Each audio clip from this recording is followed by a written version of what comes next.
vidéo et on va se retrouver pour un petit update lecture. J'ai l'impression que ça fait 1000 ans que j'en ai pas fait et je crois que c'est pas qu'une impression en fait. Dernièrement j'ai commencé beaucoup de livres que j'ai pas terminés parce que c'était des lectures communes et les lectures communes je crois que c'est pas trop fait pour moi, ou alors à très peu de personnes, genre 2-3 personnes, où genre vraiment on s'organise entre nous, ou enfin en tout cas faire partie de l'organisation, parce que quand on me dit t'as tel nombre de jours pour lire tel livre, waouh mon dieu. Et bref, j'ai un peu du mal à m'organiser, voilà. Ou alors des lectures communes, vous savez, on se met une date butoir et on se dit bah telle date doit être finie et comme ça on lit à notre vitesse, enfin voilà. Mais en tout cas là, les lectures communes où vous avez tel nombre de pages par jour, je m'en sors jamais.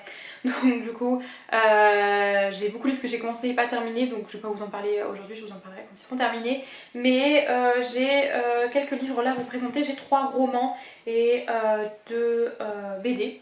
Donc on va pouvoir faire ça tout de suite, on va commencer par les 3 romans, de toute façon c'est ce que j'ai lu en premier.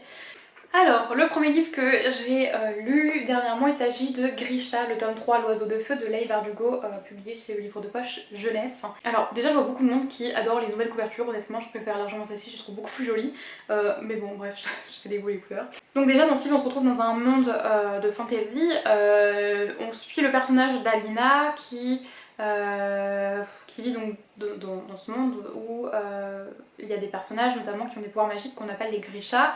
On la suit, elle, qui est cartographe et qui va aller, comment dire, enfin, on fait partie de la seconde armée, je crois que c'est, je sais plus, en tout cas d'une armée, voilà, pour le royaume, et qui va devoir aller dans le Fold pour pouvoir, enfin voilà, parce que leur mission, elle doit aller dans le Fold.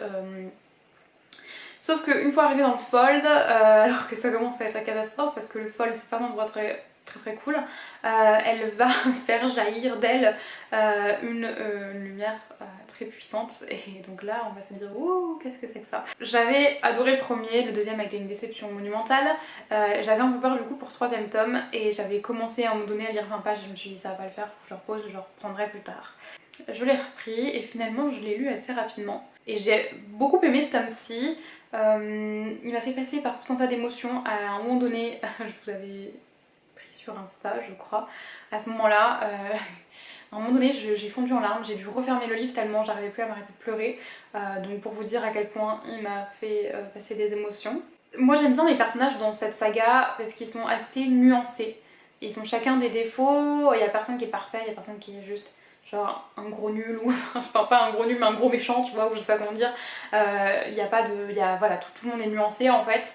Alina dans le deuxième tome avait tendance à être un peu casse-pied, j'ai trouvé que dans ce tome-ci elle était moins casse-pied, elle était mieux, je l'ai préférée dans ce tome-ci en tout cas. Moi il y a un point que j'aimerais bien relever, c'est qu'à un moment donné on parle du viol et on voit que le viol est très sévèrement puni dans cette société, donc ça c'est très cool. Donc voilà, il est bien dénoncé, il est bien, voilà, donc ça c'est très cool. Il y avait un truc que j'avais pas aimé dans le deuxième tome, c'est qu'on passait notre temps à attendre un événement. Et j'ai trouvé que dans ce tome-ci, même si on attend voilà, un événement clé, il y a eu pas mal de, comment dire ça, pas d'aventure, mais d'autres événements tout au long de leur périple. Ouais, de leur aventure, je ne sais pas comment dire ça, mais c'est passé pas mal de choses. Il n'y a pas eu de gros moments de vide comme dans le tome 2 où clairement je m'étais ennuyée tout le long du livre. Là je me suis pas du tout ennuyée, il se passait toujours des choses, j'ai appris pas mal de choses, en plus on apprenait pas mal de choses sur l'univers. La fin, clairement grosse claque, je m'attendais pas vraiment à ça. Waouh, ça m'a retourné dans tous les sens. J'ai beaucoup aimé cette fin, j'ai trouvé que ça se terminait vraiment d'une façon absolument dingue, très merveilleuse, très bien, alors je sais pas comment dire ça. J'ai beaucoup aimé la fin en tout cas. Ce tome-ci remonte très clairement le niveau, donc si vous n'avez pas aimé le tome 2 comme moi et que vous appréhendez, bah franchement foncez parce que je trouve qu'il remonte complètement le niveau. C'est pas un coup de cœur mais ça reste une très bonne lecture pour le coup. Ouais, c'est une bonne lecture pour le coup, donc je vous recommande cette saga quand même, bien que le tome 2 est très clairement pas à la hauteur. En tout cas c'est pas pour moi la saga de l'année, même si tout le monde parle de cette saga comme une saga merveilleuse. Elle est très bien, Mais c'est pas ma saga préférée, ça c'est clair que non, mais c'est en tout cas une très bonne saga que je recommande quand même. Ensuite on va passer à un livre qui a été un coup de cœur et il s'agit de L'été de tous les possibles de Jennifer Niven, publié chez Gallimard Jeunesse. C'est un livre qui est absolument sublimissime encore une fois. Là j'ai pris aucune note dans mon carnet de lecture donc il va falloir que je m'aide de mes propres souvenirs. Donc on va faire ça un petit peu au feeling parce que du coup j'ai pas pris de notes. Bravo. Du coup dans cette histoire on va suivre Claudine. Elle est à la fin de son lycée en fait, elle attend la remise de diplôme. Au début quand on commence le livre c'est un peu avant la remise de diplôme. Avec sa meilleure amie elles ont prévu de partir faire un petit road trip. Mais un jour son père arrive dans sa chambre et lui annonce qu'il se sépare de sa mère. De là Claudine et sa mère vont partir passer en fait une partie de l'été sur une petite île un peu paumée avec pas de réseau et pas grand chose. Mais alors que Claudine n'est pas vraiment contente d'y aller, finalement elle va faire une rencontre qui va un petit peu tout changer. Et c'est un livre absolument splendide. C'est voilà, je vais pas. Enfin, c'est une romance, hein, je vous spoil rien du tout en vous le disant. C'est magnifique, c'est une romance magnifique. Je suis pas du tout romance comme vous pouvez peut-être le savoir, mais là, waouh, j'ai adoré. Je me suis beaucoup retrouvée dans l'histoire des deux personnages en fait. Au début, leur histoire, ça ressemble à des histoires que j'ai pu vivre. C'était pas des très belles histoires, ça c'est clair et net. Donc déjà de pouvoir me retrouver dans les deux personnages, c'était très très intéressant. De pouvoir voir cette histoire qui finalement n'est pas le genre d'histoire que je pensais forcément retrouver dans une romance en tout cas. Donc voilà, je suis très contente, c'était pas cliché, c'était pas gnangnan, c'était vraiment juste tout ce qu'il fallait. Il y a aussi un engagement assez intéressant dans ce livre aussi, c'est par rapport, bon déjà c'est féministe, c'est très génial, c'est très génial, ça se dit tout à fait. En tout cas, je veux dire c'est très bien parce qu'on a toute cette dimension de la première fois. Et pourquoi il y a autant d'importance, on donne autant d'importance à la première fois d'une femme et pas celle d'un homme. Pourquoi est-ce que c'est si sacré, cette virginité, ce truc de ne pas être salie, enfin voilà, elle déconstruit vraiment ça, notre protagoniste, et c'est hyper intéressant. Voilà, de voir un petit peu cet héritage, enfin quoi qu'héritage on y est encore un peu, mais de cette société très patriarcale. Je trouve que ouais, c'est très intéressant et ça fait bien réfléchir aussi parce que c'est des questions que je m'étais pas forcément posées. Pour le coup, j'ai beau être féministe, je me suis jamais posé ces questions-là. Et c'est vrai que ouais, pourquoi est-ce qu'il y a tout un truc autour de cette virginité, etc. alors que finalement on fait bien ce qu'on veut de notre corps et qu'il n'y a pas de. Il n'y a pas voilà, à devoir regarder cette pureté ou ce je ne sais quoi. Enfin en tout cas voilà. Moi j'ai trouvé ça très très bien. Voilà, beaucoup de sujets intéressants. Aussi toute cette dimension du divorce, d'avoir des parents qui se séparent. Moi je l'ai pas vécu donc je sais pas du tout ce que c'est. Et pour le coup de voir comment elle le vit, de voir un petit peu aussi comment elle voit sa mère le vivre. Les émotions qu'elle peut ressentir à l'égard de ses deux parents. Enfin c'est vraiment hyper bien fait de voir tout son monde qui s'effondre. Enfin, j'ai trouvé que c'était toute une dimension hyper intéressante aussi. Voilà, j'ai beaucoup aimé. Je trouve qu'il y a vraiment tout un tas de choses très intéressantes dans ce livre. J'ai adoré l'atmosphère, l'endroit dans lequel ça se passe, cette atmosphère vraiment où on se sent en été, mais en même temps, il y a une...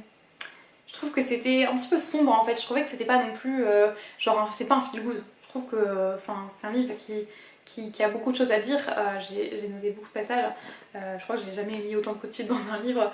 Mais c'est un livre qui a beaucoup de choses à dire. Et du coup, je trouve pas que c'est le genre de livre qu'on lit en mode valise, je vais juste envie de me détendre. Quoique quand même c'est pas de la grosse fantaisie, c'est pas un truc voilà, mais ça fait quand même réfléchir sur certains sujets, c'est une histoire qui est quand même vraiment magnifique et en tout cas voilà, je vous recommande à fond ce livre aussi si jamais vous tentez et que vous hésitiez, n'hésitez plus, lisez-le parce qu'il est vraiment génial. Et ouais, c'est une beauté, j'aime de tout mon cœur, c'est un livre qui va rester voilà, vraiment dans mon cœur, je sais pas s'il va pas faire partie de mes livres préférés, voilà, mais en tout cas, je l'aime énormément et je vous le recommande de tout cœur. La fin était juste... waouh! Ensuite, le dernier roman que j'ai lu, et cette fois-ci c'est pas une très très bonne lecture, il s'agit de Qui es-tu Alaska de John Green. Là c'est publié chez Gallimard dans leur collection Scripto. Alors c'est pas une très bonne lecture, c'est mitigé en fait, si vous voulez. C'est assez mitigé, il y a des bons points, mais globalement, dans le fond, il y a une bonne idée, mais dans la forme, c'est pas trop ça. Disons que, déjà pour le résumé, alors je sais pas. On suit Miles, Miles qui a décidé d'aller en pensionnat, voilà, qui dit à ses parents qu'il a envie d'aller dans le pensionnat où son père a étudié. Donc il va y aller et puis il va rencontrer plusieurs personnes avec qui il va devenir ami, dont Alaska Young, qui, on va dire, l'obsède en fait. Hein. C'est même pas qu'il l'admire ou quoi, c'est que ça l'obsède. Et ce qui m'a beaucoup dérangé par rapport à ce personnage en fait, c'est que Miles est tout le temps en train de dire, de parler de ses fesses, de ses seins, de ses hanches, de que ça, ses seins qui pointent et ses fesses et machin, et nanana, et oh là là là là là là, et puis genre s'il le touche, il reste que 3 couches de vêtements entre nous, mais what the fuck? Est-ce qu'il y a que le sexe qui t'intéresse dans la vie? Est-ce que le seul truc qui t'intéresse c'est cette fille, c'est de pouvoir coucher avec elle? Non, en fait c'est juste pas possible, c'était très tourné vers le sexe, très tourné, c'était malsain presque par moments. La femme était réduite à la condition d'objet, hein, très clairement, voilà. En plus j'ai trouvé que Alaska paraissait vraiment pour le cliché de la femme assez mal finalement dans sa peau, une femme en plus qui a des sauts d'humeur, mais on sait pas pourquoi, parce que bon c'est une femme donc si elle a des sauts d'humeur ça n'a aucune... Enfin on sait pas pourquoi, c'est juste elle a des sauts d'humeur mais il n'y a pas de raison. Enfin bon c'est un peu bizarre et puis Max c'est un personnage qui n'est pas du tout profond pour le coup. Je trouvais que c'était un personnage qui restait très en surface, qui n'était pas intéressant, qui avait pas grand chose à dire. Pourtant c'est un personnage qui est pas pareil que tous les personnages qu'on a l'habitude de voir, mais pour le coup il n'était pas du tout assez approfondi j'ai trouvé, donc bon. Sinon il y avait une idée intéressante dans le fond, j'ai trouvé qu'il y avait une bonne idée. Finalement voilà, ça aurait pu être quelque chose de pas mal parce qu'en plus la fin était assez intéressante. Moi j'ai beaucoup aimé la fin, je l'ai lu en lecture commune. Alors il y a des personnes qui ont vraiment détesté le livre pour le coup, comme il y a des personnes qui l'ont bien aimé, donc il y a eu vraiment tous les avis. Et pour le coup je sais qu'à la fin il y en a beaucoup qui ont été déçus, mais moi j'ai trouvé qu'elle était bien comme elle était. Mais j'ai trouvé qu'il y avait un bon fond, franchement l'histoire elle avait un bon fond, il y avait un bon fil conducteur, mais c'est tous ces trucs là sur le cul. À un moment donné il se passe un événement dont je ne vous parlerai pas parce que c'est quand même l'événement clé, et l'autre il est toujours à penser qu'à ça. Voilà, c'est-à-dire que bon, c'est un peu dommage, je m'en fous de tes envies, voilà, non, je veux pas savoir. Enfin voilà, c'était que ça et c'était pas bien fait du tout, donc voilà. Par contre, il y a des choses que j'ai quand même aimé, c'est déjà le style d'écriture. Je sais que ça n'a pas plu à tout le monde, pareil dans le groupe de la lecture commune, mais moi j'ai beaucoup aimé le style d'écriture que je trouvais assez incisif pour le coup. Moi j'ai bien aimé, je trouvais que c'était pas le même genre de style que j'ai l'habitude de lire partout, et j'ai bien aimé ce style d'écriture. Je me souviens pas que dans Nos étoiles contraires c'était pareil. Mais en tout cas là ça m'a bien plu. Donc bon, c'est un bon point.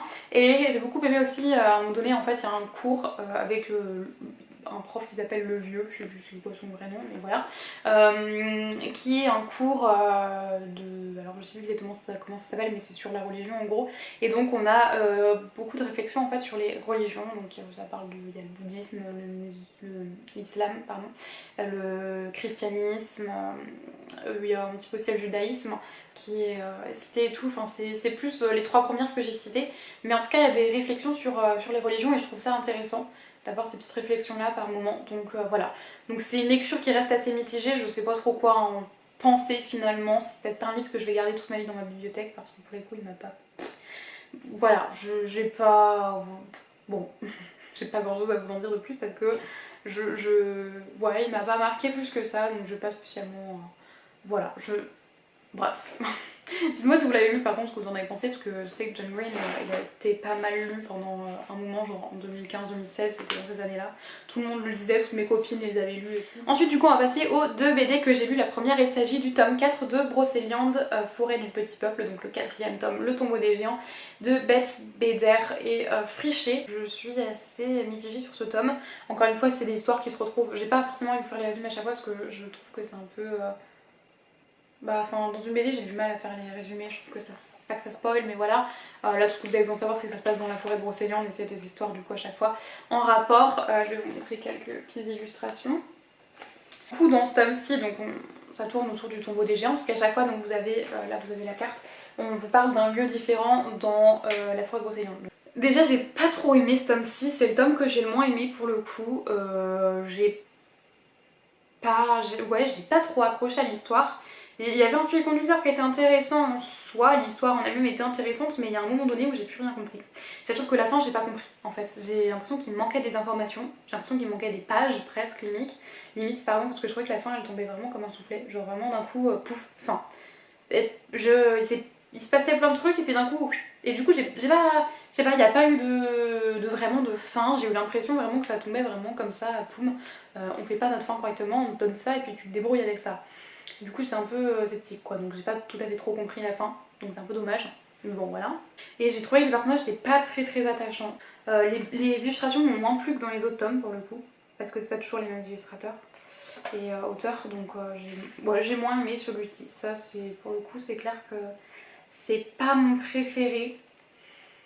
Voilà, je vous recommande toujours cette saga, mais pour ce tome-ci, c'est vrai que je l'ai moins aimé. Il y avait des petites choses que j'ai bien aimées quand même, mais je suis assez mitigée, c'est pas... Pour vous dire, je lui ai mis un 3 sur 5. Et du coup, la deuxième BD, et du coup, dernier livre de cette belle lecture que j'ai lu, il s'agit du premier tome de Lou de Julien Nil, donc journal infime. C'est chez Glénat. J'adore les petites illustrations, je vous montre encore quelques illustrations. Vous connaissez tous sûrement Lou. Du coup c'est une petite fille qui vit avec sa maman et leur chat et elle est amoureuse depuis Tristan depuis toujours. Du coup elle vit pas le petit chose aussi avec sa meilleure amie Nina et enfin c'est juste trop mignon, c'est hyper agréable à lire, j'ai passé un moment génial à le lire. Les illustrations sont toutes mignonnes, c'est pas forcément ce que je préfère niveau illustration, c'est vrai que les personnages, la façon dont ils sont dessinés, c'est assez particulier. Je veux dire, voilà, les dessins, c'est pas forcément ce que je préfère, disons. Mais j'ai quand même beaucoup aimé, c'est très coloré, c'est très. Voilà, j'aime quand même pas mal. En tout cas, je préfère celle-ci, Bourvillon, pour le coup, dans l'illustration. Les personnages sont archi attachants, c'est rigolo, c'est mignon. Voilà, après, forcément que je m'attache parce qu'en plus, c'est des personnages que je connais déjà par le dessin animé et le film. Et que du coup j'aimais déjà suivre avant et pour le coup je suis trop contente de les avoir en ma possession maintenant pour pouvoir tous les découvrir parce que vraiment c'est trop génial, j'aime beaucoup, je vous recommande cette saga. Si vous avez des enfants dans votre famille, n'hésitez pas à leur offrir parce que vraiment c'est trop génial. C'est tout mignon, c'est hyper, ouais, franchement c'est hyper agréable à lire et moi j'adore vraiment. Je vais pas vous en dire plus parce que j'ai pas grand chose à en dire finalement. À part que voilà, c'est une BD sympathique à lire, les personnages sont hyper attachants, c'est rigolo. Bon voilà, j'aime bien l'histoire, tout ça, donc voilà, en tout cas c'est une très bonne BD. Donc je vous recommande si jamais vous n'avez pas lu cette BD parce que c'est vraiment mignon. Je pense que la vidéo est déjà assez longue, donc je vais m'arrêter là. J'espère que ça vous a plu, je suis trop contente de vous avoir refait un update lecture. Et voilà, on se retrouve dans une prochaine vidéo. Bye!